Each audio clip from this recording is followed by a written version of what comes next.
Imaginons. Cette histoire parle de Maxime et Eva, qui ont grandi dans une génération dont beaucoup de choses mauvaises sont devenues banalisées, et où la technologie numérique tient une grande place importante dans cette société. Maxime et Eva sont des frères et sœurs, les deux ont 17 ans. Ils sont amis avec leurs voisins qui sont Jean et Mathilde.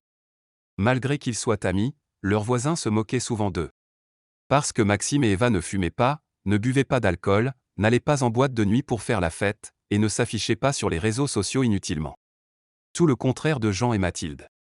En revanche, Maxime et Eva, de leur côté, profitent d'Internet pour proposer des solutions, rendre des services et apprendre de nouvelles compétences, une des qualités qu'ils ont, c'est qu'ils ne sont pas dans le paraître.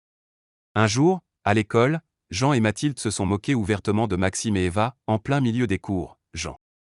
Et regardez-les, Maxime et Eva, ils sont bizarres, ils passent leur journée à réviser, ils ne profitent même pas de leur vie, ils ne fument pas, ne boivent pas, ils ne font pas la fête en boîte, ils font de la peine, je crois bien qu'ils ont peur de leurs parents.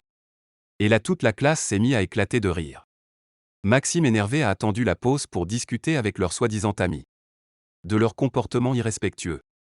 Au lieu de discuter, ils se sont battus heureusement, Eva était là pour prévenir la prof qui fut les séparer rapidement. Mathilde va voir son frère Maxime et lui dit. Ce n'est pas la peine de prendre ça au sérieux, tu sais de toute façon ça tombe bien, nos parents ont prévu de déménager bientôt, désormais ce ne sont plus nos amis. Un mois plus tard. Ils ont déménagé à la campagne, ils avaient tout ce qu'il leur fallait, il manquait de rien. Un beau jour, un de leurs business en ligne commençait à générer des ventes. Ils étaient fiers d'avoir cru en eux.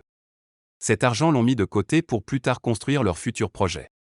5 ans plus tard, ils retrouvent leurs anciens amis Jean et Mathilde dans un parc. Jean et Mathilde étaient contents de les revoir, ils ont discuté de leurs souvenirs, et ils se sont excusés de leur mauvais comportement durant leur année scolaire. Plus encore, ils regrettèrent de ne pas avoir pris exemple sur eux. Ils disent entre-temps ils ont eu des difficultés comme tomber dans l'addiction d'alcool et de substances illicites, financièrement ils ont rencontré des difficultés.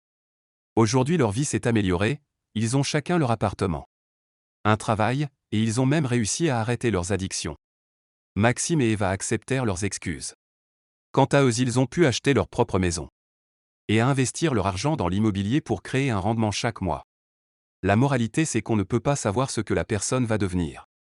Il faut être du côté de ceux qui font, et non de ceux qui critiquent. La bonne nouvelle, c'est qu'il n'est jamais trop tard pour changer de côté, malgré qu'on ait eu un parcours difficile. Ce qui compte, c'est de croire en Dieu, en soi, et toujours avoir espoir. Dans la vie, soit on gagne, soit on apprend. Si on veut, on peut, et dès qu'on peut, on doit. À toi de faire le bon choix. Merci d'avoir visionné la vidéo jusqu'à la fin, et n'oublie pas de liker, t'abonner, et d'activer la cloche de notification pour rater aucune de nos nouvelles. À très bientôt.